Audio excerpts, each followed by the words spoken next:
So hi friend, this is Imtiyaz. Welcome in our new channel English tone. So आज के इस video में हम बात करने वाले हैं क्लास 9th के very first chapter the fun they had के बारे में। This story is all about a character Margie and Tommy. ये स्टोरी जो है मार्जी और टॉमी के बारे में है। क्या है इसमें पूरी चीज़, आइए जल्दी से डिस्कस करते हैं। देखिए, ये स्टोरी एक कैरेक्टर है। पहले तो सबसे पहले जान लीजिए चैप्टर कौन सा है। ये चैप्टर है 9th का द फन दे हैड। ये लेसन फर्स्ट है, वेरी फर्स्ट चैप्टर है और ये बिहीव से लिया गया है। और इसमें क्या है, सबसे पहले एक चीज़ समझ लीजिए। इसमें फ्यूचरिस्टिक कंडीशंस के बारे में बताया गया है, क्योंकि जैसे 2023 है ये, और ये फ्यूचर के बारे में बता रहा है। ये फ्यूचर की एक कंडीशन को बता रहा है, जहाँ पर एक स्कूल है और वो स्कूल है 2157 में। वो लगभग 133 ईयर्स के बाद, मतलब आज से 133 ईयर्स के बाद क्या होगा, कैसे होगा, कि स्कूल्स कैसे होंगे, इस लेसन में सारी बातें की गई हैं। इसमें बहुत सारी चीज़ें इंपॉर्टेंट हैं। देखिए, सबसे पहले इसमें हम कंप्यूटर्स का इम्पोर्टेंस क्या है, इसमें ये बात होगी। दूसरा, इसमें रोबोटिक टीचर्स भी हैं, मतलब जैसे टीचर्स आज हम लोग हैं, शायद वैसे उस ज़माने में नहीं रहे होंगे। और वर्चुअल क्लासरूम होंगी, जैसे कि अभी आप एक वर्चुअल क्लास ले रहे हैं, लगभग कुछ ऐसा हो सकता है, लेकिन उसमें ह्यूमंस का कोई रोल नहीं होगा। और दूसरा, ई टेक्स्ट होगा। अभी क्या कर रहे हैं आप, अभी आप मेरे बोर्ड्स पर देख रहे हैं कि जो चीज़ें लिखी हुई हैं, लेकिन इन 2157 में ये चीज़ें लिखी नहीं होंगी, वो कंप्यूटर पे होगी। यही स्टोरी इसके बारे में कुछ आपसे कहना चाहती है। तो आइए जल्दी से शुरू करते हैं आज का ये वीडियो। तो वीडियो शुरू करने से पहले मैं आप सभी से रिक्वेस्ट करता हूँ कि अगर अपने चैनल में नए हैं तो जल्दी से चैनल को सब्सक्राइब कर लिए, और 9th क्लास में पढ़ते हैं तो आपको मैं एक एक चीज़ डीप नॉलेज के साथ शेयर करने वाला हूँ। फिर वो चाहे लिटरेचर हो, फिर वो चाहे ग्रामर हो, एवरीथिंग आई विल शेयर। सो जुड़ जाइए हमारे इस चैनल से और वीडियो लाइक कर लीजिए और जल्दी से पढ़ना शुरू कर दीजिए। देखिए, कहानी है, कैरेक्टर है मार्जी और दूसरा कैरेक्टर है टॉमी। मार्गी की एज जो है 11 ईयर्स की है और टॉमी की जो एज है 13 ईयर्स की है। ये दोनों कैरेक्टर ब्रदर एंड सिस्टर है। मतलब एक कहानी शुरू हो रही है एक कैरेक्टर के साथ, मार्जी, और दूसरा कैरेक्टर है टॉमी। ये दोनों भाई भाई हैं और एक की एज है मार्जी की 11, और एक कैरेक्टर जिसका नाम टॉमी है उसकी एज है 13 ईयर्स की। ठीक है, तो अब यहाँ से कहानी शुरू होती है। यहाँ मार्जी किसी एक जगह पर बैठी हुई है और उसका भाई जो है टॉमी। सबसे पहले एक चीज़ और बता दूं मैं, ये जो मैंने अभी आपसे कहानी शेयर की है द फन दे हैड, मतलब जो मज़ा है वो पहले था। द फन मतलब जो मज़ा है, एंजॉयमेंट है, दे हैड उन लोगों में था। मतलब किन लोगों में, ये चीज़ आपको यहाँ पर मिलने वाली है, क्योंकि ये कहानी आपको ये बताने वाली है कि पिछले, मतलब आज 100 साल पहले की बात अगर की जाए तो अच्छा था। और 2000 2157 में शायद उतना एन्जॉय नहीं है स्टडी में। ये कहानी इस बारे में ही है।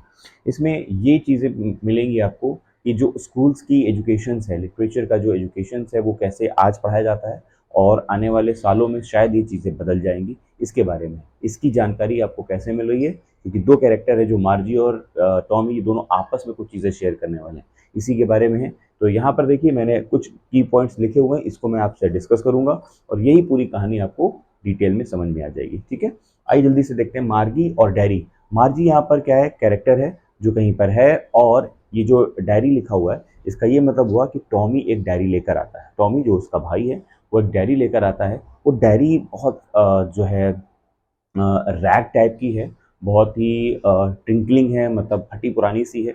और जब वो लेकर आता है तो उससे मार्जी पूछती है, ये क्या आप लेकर आए हो? तो वो बताती है, ये मुझे डायरी मिली हुई है। तो इससे पहले भी एक चीज़ आपको देखने को मिलेगी। जो ग्रैंडफादर हैं मार्जी और टॉमी के, वो उसको एक स्टोरी सुनाते हैं। मार्जी को एक कहानी सुनाते हैं कि मेरे दादाजी बताते, मतलब मार्जी और टॉमी के दादाजी कहते हैं कि उनके दादाजी, मतलब ग्रेट ग्रैंडफादर, मतलब जो उसके ग्रैंडफादर हैं, उनके ग्रैंडफादर ये बताते थे कि मेरे समय पर बताया जाता था कि एक स्कूल होता है और उस स्कूल में क्या होता था कि बुक्स के साथ पढ़ाई होती थी और चीज़ें टीचर बताता था, समझाता था, क्लास में सभी बच्चे आते थे, इस तरह हम लोग पढ़ाई करते थे। लेकिन आज जब ये कहानी दादाजी बताते हैं कि मेरे दादाजी ऐसे कहते थे, तो वो टॉमी और मार्गी को बड़ा ऑकवर्ड सा फील आता है कि ये कैसे हो सकता है कि स्कूल्स ऐसे हों जहाँ पर सही सभी तरह के बच्चे बैठे हों, टीचर्स उनको पढ़ाए, हम लोग तो ऐसे पढ़ते हैं, वो कैसा स्कूल रहा होगा। अब ये क्यूरियोसिटी बढ़ती है, जब ये क्यूरियोसिटी बढ़ती है तो वो टॉमी उन डायरीज़ को खोलना शुरू करता है, तो जिसके पेज जो रहते हैं बहुत ही ज़्यादा रैग टाइप के रहते हैं, फटे पुराने रहते हैं, टेल टाइप के रहते हैं, चूँकि जो भी डायरीज़ या जो भी पेजेस पुराने काफ़ी हो जाते हैं, तो उसका जो है फ्रेशनेस वो चली जाती है, बड़े ख़राब से हो जाते हैं, ठीक है? तो ये क्वेश्चन भी आपसे आगे पूछा जा सकता है कि कैसा ये पेजेस थे। तो अब जब ये पढ़ना शुरू करते हैं, तो उसमें बहुत सारी चीज़ें निकलती हैं। टॉमी का रिएक्शन ओल्ड बुक पर, अब जब वो खोलती हैं खोली जाती है उस बुक को, तो टॉमी का रिएक्शन होता है, ये कैसी अजीब-सी है। टॉमी ये बताना चाहता है कि ये पुराने ज़माने की इस तरह की बुक्स होती थी। इस पर मार्गी का रिएक्शन ये रहता है कि उसको बड़ा अजीब-सा लगता है। वो बहुत मतलब घी फ़ील करती है, मतलब बहुत गंदा फ़ील करती है, बहुत अजीब-सा फ़ील करती है कि उसको लगता है कि ये चीज़ें बहुत ख़राब है, मुझे मत दिखाइए, ये सब बहुत बेकार-सा है। मेरे लिए तो मेरा जो वर्चुअल क्लासरूम है, वही बहुत अच्छा है। क्योंकि उसको ये लगता है कि ये जो स्टडीज़ तरीका है आज का, वो बहुत अच्छा है, चाहे क्योंकि पुराने ज़माने में आप जैसे कि डायरी ये बता रही है क्या लेटर वर्ड्स लिखे रहते थे, उनको पढ़ना होता था और एक एक साल पढ़ने के बाद क्या उन किताबों को जो है फेंक दिया जाता था। जबकि आज की हम बात करें उस ज़माने में जहाँ की ये स्टोरी है 2157 में, उसके यहाँ तो मिलियंस ऑफ जो बुक्स हैं वो एक कंप्यूटर में सेव रहती हैं, उनको फेंकना या उनको डिलीट करना भी नहीं पड़ता है। तो ये रिएक्शन रहता है उसपे। और मार्गी क्या करती है, इस तरह के स्कूल को हेट करती है। मतलब कैसा कि वो हेट ये करती है कि वहाँ कैसा रहता होगा, कैसे बच्चे पढ़ते होंगे, बोर नहीं कर जाते होंगे, एक ही बुक को बार बार वो पढ़ते होंगे, एक ही तरह की लाइन को बार बार वो पढ़ते होंगे, हर एक टीचर उनको आकर समझाता होगा क्या, और कैसे वो समझते होंगे, वो मार खाते होंगे क्या, वो पीटे जाते होंगे, बहुत सारी चीज़ें हैं। इसलिए वो क्या करती है, मार्जी उनको उन चीज़ों को जो टॉमी उस बुक डायरी लेकर आया था, उस डायरी में जो चीज़ें लिखी थी उसके खिलाफ उसका हेट्रेड, मतलब हेट बढ़ती है उसका जो है, वो उसको पसंद नहीं करती, डिसलाइक करती है, you can say that. Mechanical teachers के बारे में यहाँ पर अब बात होगी आपकी। मैकेनिकल टीचर्स देखिए, जैसे कि हम लोग टीचर्स हैं और आप सभी को पढ़ा रहे हैं, ऑफलाइन भी क्लासेस होती हैं, ऑनलाइन भी क्लासेस होती हैं, तो सभी बच्चे एक साथ क्लास में बैठते हैं, पढ़ते हैं, तो वैसे वहाँ पर नहीं होगा। उनका एक मैकेनिकल टीचर होगा जो कंप्यूटर को बनाता है, engineer you can say that. कि वो क्या करता है, उसमें स्लॉट्स होते हैं सभी कंप्यूटर में, मैथ्स का एक स्लॉट है, इंग्लिश का स्लॉट है, एसएसटी का एक स्लॉट है, आर्ट्स का स्लॉट है, वगैरह वगैरह, इस तरह के सभी स्लॉट्स हैं, साइंस का एक स्लॉट है। तो उसमें क्लास वर्क और होमवर्क के भी स्लॉट होते हैं। तो उसके कंप्यूटर में जो होमवर्क का एक स्लॉट है वो ख़राब हो गया है। तो उसकी मम्मी ये पूछती है कि आप कुछ काम नहीं कर रही, तो उसने कहा कि वो होमवर्क वाला जो स्लॉट है, क्लास वर्क वाला जो स्लॉट है, वो ख़राब हो गया है। तो मैकेनिकल इंजीनियर को बुलाया जाता है, उसको ये रहता है कि आज ये बन नहीं पाएगा तो हम लोग फ्री हो जाएंगे, लेकिन उसमें बहुत ज़्यादा कोई प्रॉब्लम नहीं रहती है। मैकेनिकल टीचर आता है, इंजीनियर आता है और उसको बना देता है, और वो उसको काम करने के लिए फिर कह देता है कि आप करिए। और ये जो कहानी है, ये कहानी ये भी बताती है कि आपका जो स्कूल है, ये स्कूल उस ज़माने के स्कूल से कितना ज़्यादा डिफरेंट है, बहुत ज़्यादा। अब देखिए मार्गी का स्कूल वर्क कैसा है, जैसा कि अभी मैंने आपसे शेयर किया कि उनके यहाँ कोई रिटन वर्क नहीं है, सिर्फ और सिर्फ खाली कंप्यूटर पे बहुत सारी चीज़ें जो है स्क्रॉल डाउन और स्क्रॉल अप होती जाती हैं। इस तरह बच्चे उस ज़माने में मार्गी और टॉमी वगैरह वहाँ उस ज़माने में पढ़ते हैं। जबकि हम कंपेयर करें आज के ज़माने में तो बिल्कुल ऐसा नहीं है। आज के ज़माने में कैसा हो रहा है, आज के ज़माने में ऐसा हो रहा है कि बच्चे बुक को पलटते हैं, एक पेज हो गया तो दूसरा पेज टर्न कर लेते हैं, तीसरा, एक लेसन कंप्लीट होता है तो उसमें एक्सरसाइजेज होती हैं, क्वेश्चन आंसर्स होते हैं, मीनिंग वगैरह होती है, उसको बच्चे पढ़ते हैं। लेकिन 2157 जिसके बारे में कहानी है, स्टोरी है, उसमें क्या हुआ कि उसमें सारी चीज़ें ऑन बोर्ड ऑन कंप्यूटर होंगी, कंप्यूटर के अंदर एक्सरसाइजेज होंगी, आपको वहाँ पर पढ़ना है, आपके सामने कोई टीचर नहीं होगा, आपके साथ कोई दूसरे बच्चे नहीं होंगे, आपको खुद पढ़ना है, खुद होमवर्क उसको करना है, वो स्लॉट अपने आप बढ़ता जाता है। ये उसका होमवर्क क्लास वर्क होता है। बात करें अगर explanation of old school Tommy की, टॉमी इसके बारे में अच्छी अच्छी चीज़ें बताने की उसको कोशिश करता है, क्योंकि टॉमी ही वही कैरेक्टर है जो इसके पेजेस को ऑलरेडी पढ़ रहा होता है, और पढ़ते पढ़ते टॉमी उससे बात कर रही होती है, लेकिन सॉरी मार्गी उससे बात कर रही होती है, लेकिन मार्गी पर वो बिल्कुल ध्यान नहीं देता, क्योंकि उसका ध्यान डायरी को पलटने में रहता है, डायरी को समझने में रहता है कि क्या है इसके बारे में।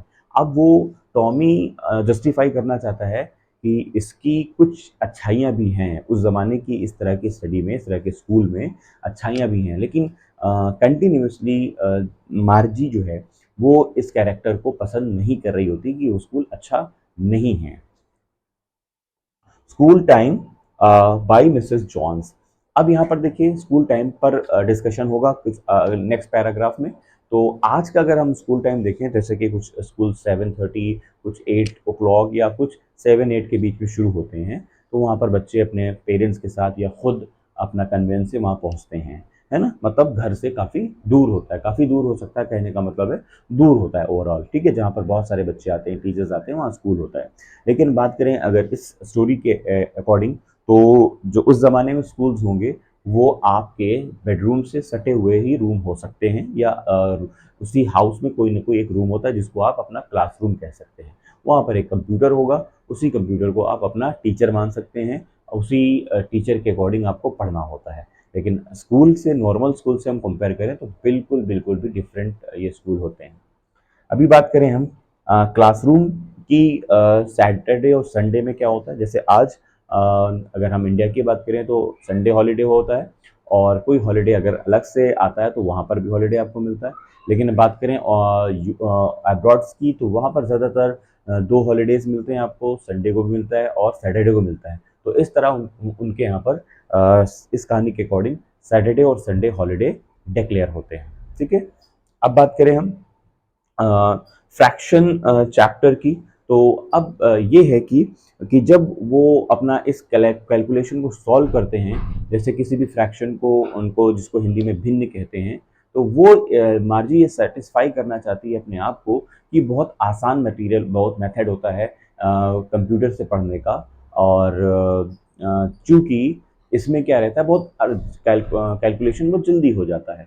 वो लोग कैसे कैलकुलेट करते होंगे, उसका आंसर निकालते होंगे, बहुत टफ हो जाता है। लेकिन टॉम ही इस बात को कहने की कोशिश कर रहा है, समझाने की कोशिश कर रहा है कि देखिए आज हम लोग जब पढ़ते हैं तो हमारे साथ कोई भी हमारा फ्रेंड नहीं रहता, हमारे साथ टीचर्स नहीं रहते, हम उनसे अपनी क्वेश्चंस के डाउट्स नहीं क्लियर कर सकते हैं, बहुत सारे प्रॉब्लम्स होते हैं, वो उनको खुद ही समझना होता है। लेकिन उस ज़माने में, मतलब आज के ज़माने में, हर एक टीचर जो रहता है बहुत कोऑपरेटिव रहता है, अपने बच्चों को हेल्प करता है, और क्लासमेट्स रहते हैं, उनके साथ हम अपने फ़न को शेयर करते हैं, एन्जॉयमेंट शेयर करते हैं। लेकिन आज ऐसा नहीं है, तो कहीं न कहीं वो ज़माना शायद और अच्छा होता हो, है ना? तो थोड़ा-सा अब फीलिंग बदल रही है मार्जी की भी, टॉमी की भी। तो लास्ट में अब हम लोग बात कर रहे हैं द फन दे हैड का, जो एक जिस्ट है, समरी है, वो क्या है? वो समरी है कि थिंकिंग अबाउट पास्ट। इस स्टोरी में आप देखेंगे कि मार्जी और टॉमी अपने पास्ट के बारे में सोच रहे हैं, और ये सोच रहे हैं कि what the fun they had, कैसा फन होता होगा। क्योंकि आज हम अपने फ्रेंड्स के साथ नहीं है, टीचर्स के साथ नहीं, वो सभी लोग अपने टीचर्स के साथ रहते हैं, फ्रेंड्स के साथ रहते हैं, मेट्स के साथ रहते हैं। तो उनको शायद ज़्यादा फन आता होगा आज के कंपैरिजन में। This is all about this story. So I hope कि आपको ये कहानी, ये स्टोरी बहुत अच्छे समझ में आई होगी, और इसके क्वेश्चन आंसर्स की मैं पूरी कोशिश करूँगा कि मैं इसके क्वेश्चन आंसर्स भी दूँ आपको, और ताकि आप सभी को इम्पोर्टेंट क्वेश्चन की प्रैक्टिस हो जाए। अच्छा, कैसा लगा ये वीडियो? प्लीज़ जल्दी से कमेंट करके ज़रूर बताइएगा, और अगर आप चैनल में नए हैं तो सब्सक्राइब ज़रूर कर लीजिएगा बच्चों, ताकि आगे मैं इस तरह के वीडियो और भी आप लोगों के लिए बना सकूँ। चलिए मिलते हैं कल एक नए वीडियो में, तब तक के लिए बहुत बहुत शुक्रिया, बहुत बहुत धन्यवाद। जय हिंद।